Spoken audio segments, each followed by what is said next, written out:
जय हिंद। आज बहुत दिनों के बाद आप लोगों के सामने आया हूँ और पूरे भीड़ भाड़ के साथ आया। तो ये भीड़ भाड़ और कुछ नहीं है। अभी आर ओ का रिजल्ट, फाइनल रिजल्ट आया है। एंडीज परिवार से जुड़े लोग हैं, लोगों का, कई लोगों का, 8-9 लोगों का सिलेक्शन हुआ है। अपने लोग उपस्थित हैं। आप संतोष जी हैं, जी हैं। आप लोग एंडीज कोचिंग से नाम मात्र नहीं जुड़े रहे, लंबे समय से जुड़े रहे हैं। और आज आप लोगों के सामने कुछ अपना अनुभव शेयर करने आए हैं।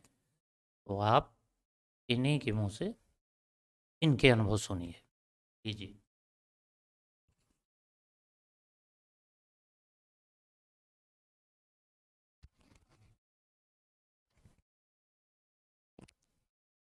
चलो। आदरणीय गुरु पद्माकर सर,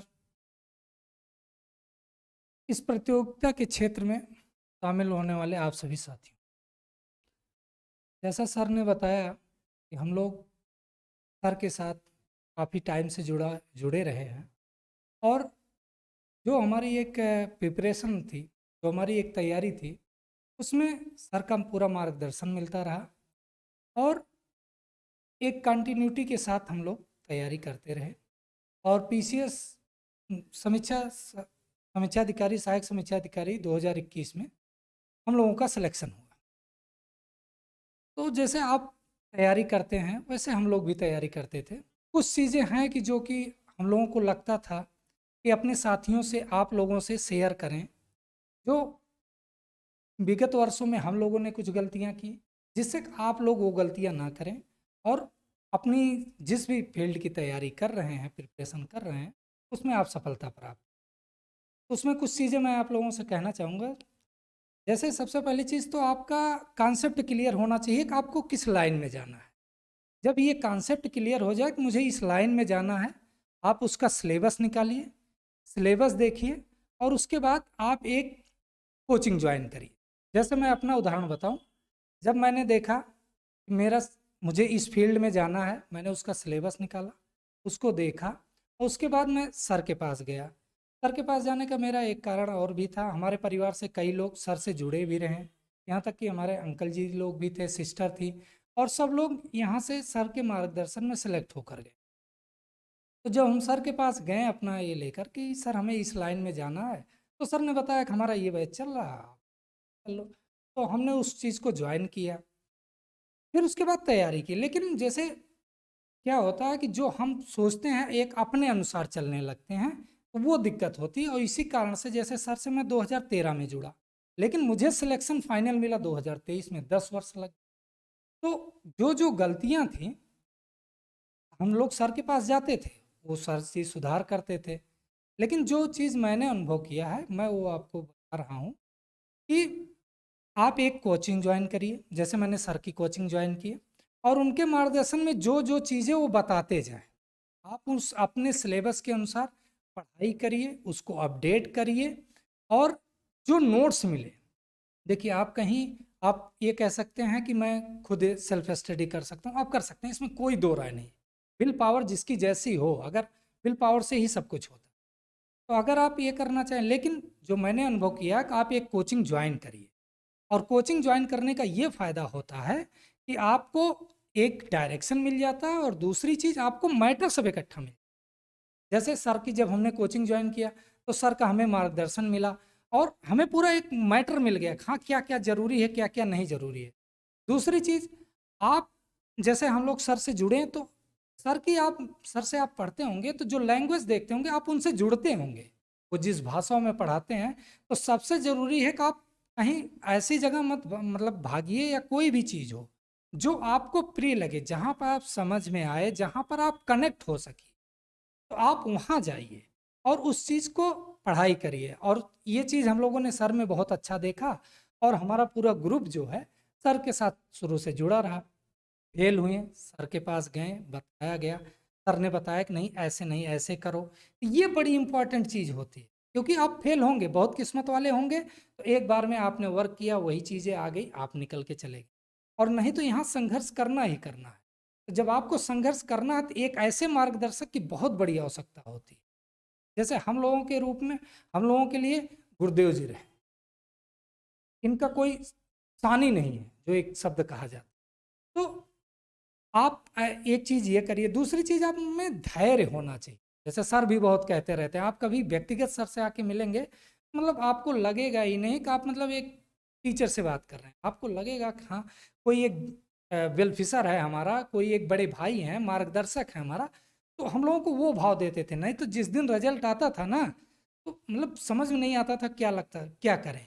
बस यही इच्छा होती थी, बोरिया बिस्तर बांधो चलो घर। लेकिन सर का उत्साहवर्धन रहा, हम लोग बराबर लगे रहें। दूसरी चीज़ तो आप में ये जो धैर्य वाली बात होगी, धैर्य जरूर होना चाहिए। फिर उसके बाद आप में ये होना चाहिए, कंसिस्टेंसी बराबर होनी चाहिए, कंटिन्यूटी। जैसे खासकर मैं आप ऑनलाइन वालों के लिए कहना चाहता हूँ, आप में ये आता होगा कि चलो इस क्लास को कभी कर लेंगे, अभी टाइम नहीं है, अभी कहीं और जा रहे हैं। लेकिन मेरा एक सजेशन अगर आप लोग मान सकिए तो ये मानिएगा, जब सर लाइव क्लास लेते हैं, आप उस समय लीजिए। उस समय प्रयास जरूर करिए, किसी कारणवश किसी दिन हो गया कि आप नहीं ले पाए, लेकिन उस दिन जरूर लीजिए। बाकी दिन आप प्रयास करिए, आप लाइव क्लास लीजिए। लाइव क्लास में जो आपकी एक कॉन्फिडेंस आएगा और जो चीज़ें आप नोट करोगे वो हमेशा याद रहेगी। और तीसरी चीज़, मतलब आप में कंटिन्यूटी और मतलब कि भटकाव नहीं होना चाहिए। जब एक जगह आपने कोई भी चीज़ कर लिया तो फिर आप उसी को सब कुछ मान लीजिए और रमिए। और मेरा यकीन मानिए, अगर आप इस चीज़ को करते रहे, आप सफलता जरूर पाएंगे। और एक चीज़ है कि आप टेस्ट पेपर दीजिए। जैसे पहले हम लोग भी सर के यहाँ जब गए तो टेस्ट पेपर होता था कि आ जाएं, एक बार गए, आज वाला टेस्ट देने नहीं जाएंगे, कभी नंबर कम आते थे, हम लोग उसको एक्सेप्ट नहीं करते थे। लिस्ट लग जाएगी, उसमें नाम ये रहेगा, हमारा तो बड़ा कम रहेगा, कैसे जाएं, अब नहीं जाएंगे। नहीं, ये गलती कभी भी नहीं करनी है। दुनिया से आप झूठ बोल दो, लेकिन खुद से ईमानदारी करो। और ये चीज़ें हम लोगों ने सर से सीखी, ये हम लोगों को सर ने सिखाया। आप किसी से कुछ कहिए, लेकिन खुद से ईमानदार रहिए, तो वो चीज़ आपका टेस्ट में बहुत काम आता है। आप टेस्ट पेपर दीजिए, जितना ज़्यादा हो सकता है आप में बहुत कम आए, लेकिन दिनों दिन वो सुधार होगा। आप सर से पूछिए, अधिकार के साथ पूछिए कि सर ये सुधार नहीं हो पा रहा, और देखिए फिर सर आपको कैसे गाइड करते हैं। ये कुछ चीज़ें हैं जो मुझे लगा कि आप लोगों से शेयर करना चाहिए।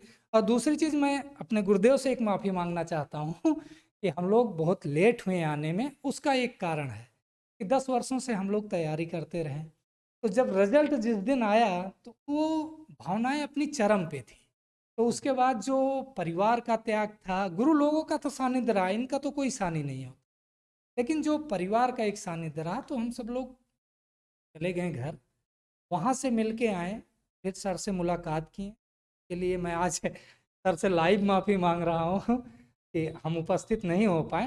लेकिन ये है, और दूसरी चीज़, आपको जब भी सर के जितने भी स्टूडेंट रहे हैं, सेलेक्ट हुए हैं, आपको कभी कोई एक ज़रूरत लगे डायरेक्शन में, अगर आप सर से नहीं वो चीज़ डिस्कस कर सकते, डायरेक्शन में या किसी भी चीज़ में, आप सर को एक मैसेज करिएगा, सर आपको वो चीज़ अवेलेबल। धन्यवाद। अब मेरे कुछ साथी लोग बोलेंगे। दोस्तों नमस्कार, मैं प्रवीण कुमार। मैं भी 2021 आर ओ में सेलेक्टेड हूँ। जैसा संतोष जी ने काफ़ी कुछ बताया आपको स्ट्रेटजी के बारे में कि कैसे पढ़ाई करनी है, क्या करनी है, तो मैं उस स्ट्रेटजी के ऊपर नहीं जाऊँगा। मैं अपना व्यक्तिगत तैयारी के बारे में बताऊँगा कि जब मैं तैयारी करने आया तो मैं जीएस से बिल्कुल, मेरा कोई सरोकार नहीं था। तो मैंने अपने सीनियरों से पूछा कि सर मैं भी अब सिविल क्षेत्र में आना चाहता हूँ, तो सर कोई कोचिंग बता दीजिए, आप रिकमेंड कर दीजिए। तो उन्होंने कहा कि हम लोग तो पद्माकर सर के यहाँ किए हैं इंडीज कोचिंग में, अगर तुमको वहाँ अच्छा लगता है तो जाके क्लास करो, तो 4 दिन वहाँ पे फ्री ट्रायल मिलता है।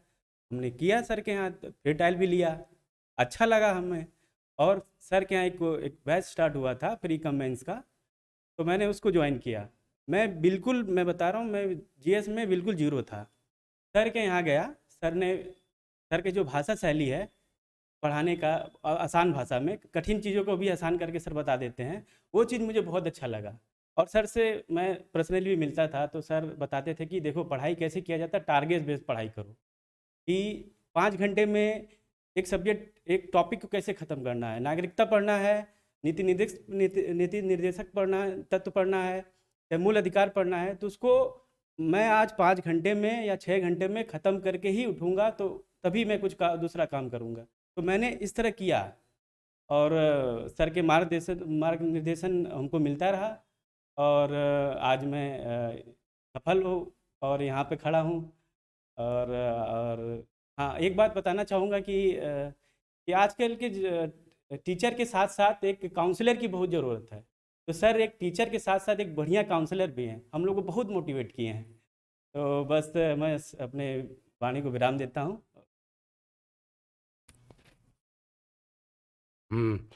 मित्रों नमस्कार, मैं वेद प्रकाश।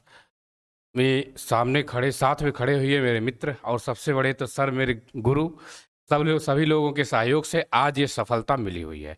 मित्रों, मैं सफलता के पीछे कहूँगा सबसे पहले अपनी मेहनत होती है। जब व्यक्ति मेहनत करने के लिए जिज्ञासु होता है, तब उसके साथ सहयोग या किसी अन्य चीज़ की जो कोई आवश्यकता होती है वो अपने आप मिलती है, और वो तभी काम आ पाती है, और इसके बाद सफलता मिलती है। इसी शायद रणनीति की वजह से हम लोगों को सफलता मिली है। मित्रों, मैं बताऊंगा, ये आरओ का एग्जाम जो होता है 2 चरण ये होता है। पहला चरण होता है प्रारंभिक परीक्षा। प्रारंभिक परीक्षा में सामान्य अध्ययन एक पेपर होता है, दूसरा होता है ये सामान्य हिंदी का होता है। हिंदी के 6 टॉपिक होते हैं जो सिलेबस में आप देख सकते हैं, और ये जीएस के होते हैं। जीएस में पढ़ने के लिए एक अगर बुक लिस्ट बताऊं तो सभी लोग जैसे जानते ही हैं, सामान्य एक एनसीईआरटी तो बेस होता ही है, और जीएस के लिए एक किताब से ज्योग्राफी के लिए महेश बड़वाल, ऐसे हिस्ट्री के लिए आप इसके पांडे जी। और सबसे बड़ी बात हम लोग का था, सर का नोट्स मिल जाता था, जिसमें एक जो है बहुत बड़ा संग्रह तैरता था, और सर जो है टेस्ट सीरीज चलाते थे। उस टेस्ट सीरीज का फायदा हमको लगता है किताबों से और नोट्स से भी ज़्यादा होता था, क्योंकि अपनी कमियां सामने आ जाती थी। ये इसका फायदा सर की कोचिंग से हमें बहुत मिल जाता। और एक बात इसका होता, प्रारंभिक परीक्षा जब की तैयारी बढ़िया हो जाती है तो उसका मेंस परीक्षा में बहुत फायदा मिलता है, क्योंकि यही 2 पेपर, जैसे मुख्य परीक्षा जो होती है वहाँ 4 पेपर होते हैं, 2 पेपर जो ऑब्जेक्टिव टाइप के होते हैं, एक जीएस और एक सामान्य हिंदी का। समझिए वो प्रारंभिक परीक्षा का ही वही डिक्टो होता है। तो ये अगर आप प्रारंभिक परीक्षा बढ़िया से तैयार कर लेते हैं तो मुख्य परीक्षा आसानी से समझिए 50% तैयार। दूसरी बात, जो दो लिखित पेपर होते हैं, एक कन्वेंशनल हिंदी होती है जिसमें ड्राफ्टिंग वगैरह होता है, और दूसरा जो सबसे जो निर्णायक होता है इस एग्जाम के लिए, निबंध होता है। निबंध क्या होता है कि उसमें कोई 40 नंबर पा गया तो कोई 80 नंबर। अब बताइए 40 नंबर का वेरिएशन कैसे कवर करेंगे? अगर निबंध का आपका ये पेपर अच्छा है तो आप उसको कवर कर ले जाएंगे। तो ये, बल्कि जहाँ जीएस वाला होता है, जीएस में 4, 6, 10 नंबर के रेंज में सभी लोग होते हैं, लेकिन निबंध का जो ये पेपर होता है ये आपको सिलेक्शन के साथ साथ रैंक भी दिला देता है। तो हम लोग क्या था, सर से काफ़ी दिनों से जुड़े थे, पीसीएस मेंस वगैरह देते थे, सर से सब्जेक्ट वो ऑप्शनल थे, वो सर से पढ़े थे। तो ये एग्जाम जैसे मुख्य परीक्षा कोई आती थी, सर का एक बढ़िया एडवांटेज इस कोचिंग से मिल जाता था कि सर जैसे 1-1.5 महीना पहले हर संडे सर बहुत बिजी भी रहते थे, इनका सर का बहुत बैच लंबा चलता रहता है। तो सर से हम लोग कहते थे सर निबंध पढ़ा दीजिए, तो सर क्या करते थे, हर संडे को जैसे अपने टाइम के अनुसार 1 निबंध या 2 निबंध पढ़ा देते थे। ऐसे हम लोग को 5-6 संडे मिला के 10-12 निबंध की सर प्रैक्टिस करा देते थे। और उससे बड़ी बात है कि सर टेस्ट ले लेते थे, टेस्ट में हम लोग को पता चल जाता था अपनी कमियां। सर बता देते थे कि यहाँ आप ज़्यादा अपनी एनर्जी लगा दिए हैं, इतना ना लगाओ। तो इससे और ये सब सर, ये जैसे निबंध वगैरह जो था सर देते थे, ये निःशुल्क मिल जाता था। ऐसा नहीं था जिसके पास, मतलब बेरोजगारी में बहुत बड़ी बात होती है, तो ये हम लोग के लिए बहुत बड़ा सहयोग मिल जाता था। और एक बात और होती है कि जैसे इस परीक्षा में, किसी भी परीक्षा के सफल होने के लिए मैं समझता हूँ एक बढ़िया रणनीति से ज़्यादा अच्छा उसको फॉलो करना, क्योंकि रणनीति एक कल्पना होती है, फॉलो करना एक हकीकत होता है। तो जैसे आप किसी रणनीति को जब फॉलो करते हैं तो फॉलो करने के साथ साथ एक ऐसा व्यक्ति मिले जो उस फील्ड में काफ़ी वो अनुभवी हो, और ऐसा ग्रुप मिले जो हो, यानी गुरु और ग्रुप 2 अगर मिल जाते हैं तो आपकी रणनीति, हमको लगता है जैसे कुछ गलतियां होती हैं मूल्यांकन करने में आसानी हो जाती है। हम लोग सर से जुड़े थे बहुत दिनों से, तो सर आप जानते हैं, अगर जो लोग जानते भी होंगे या सर से मिलें, सर एक बहुत अच्छे मार्गदर्शक हैं। मैं बताऊं कि सर 3 दिन पहले हम ये सर के पास आए थे। सर से जब से रिजल्ट आया कई बार मिले। 3 दिन पहले हम लोग आए थे, हम संतोष जी थे और अब हमारे एक मित्र अमरजीत थे। तो सर ने चाय हमेशा पिलाते हैं, तो उस दिन भी चाय मंगवाए तो अमरजीत ने कहा हम चाय नहीं पियेंगे। सर ने तुरंत कहा कि यार जब आपके पास जो है चाय, अपने चाय पीने की इच्छा पर इतना नियंत्रण है तो आप जिंदगी में कुछ भी कर सकते हैं। तो सर, हम लोग जब शहर घूम रहे थे, अमरजीत ने दिन में भी हमसे 1-2 बार बात कहा कि सर ने बहुत अच्छा किया। तो ये सर की एक उदारता है, नेचर है। ये हम लोग को सर से समझिए उनके साथ रहने का फायदा मिल जाता है। दूसरी बात है मित्रों कि स्ट्रगल जब करते हैं तो हमको समाज से उपेक्षा मिलती है, निंदा मिलती है और खुद में कभी कभी निराशा आ जाती है। ये ह्यूमन नेचर होता है। तो ये जब मिल जाती है तो हम लोग जैसे सर का सहयोग होता था, अपने सीनियर मित्रों का सहयोग होता था, ये चीज़ें मतलब फिर सर यहाँ कोचिंग में तो सर के पास तमाम उदाहरण होते थे। कोई पहली बार में क्वालिफाई हो जाता था, कोई कई बार में क्वालिफाई होता। सर उन बच्चों का उदाहरण देते थे, हम लोग से मिलवाते थे, तो खुद मतलब मोटिवेट हो जाया करते थे। तो इसका और एक बात होती है, मोटिवेशन के लिए खुद सेल्फ भी बहुत ज़रूरी होता है। जैसे मैं क्या करता हूँ कि मैं जब मैं निराश होता हूँ तो मैं सोचता हूँ कि मेरा एक मंत्र है, जीवन बराबर समझदारी। मैं सोचता हूँ कि जीवन में समझदारी की बहुत ज़रूरत होती है। जब मैं इस मंत्र को कई बार रिपीट कर लेता हूँ तो मेरे अंदर एक नई एनर्जी आ जाती है, तो जो आगे फिर पढ़ने के लिए, अपनी गलती में सुधारने के लिए एक अच्छा मौका मिल जाता है। तो यही है मित्रों, सफलता के लिए जो हमारे सभी लोगों साथियों ने बताया ही, सर तो हमारे साथ में खड़े ही हैं और जो है हमने ही बता दिया जो भी है। और ठीक है, ये धन्यवाद। धीरे धीरे और लोग अगर यहाँ आते हैं तो आपसे मिलवाया जाएगा। धन्यवाद। जय हिंद।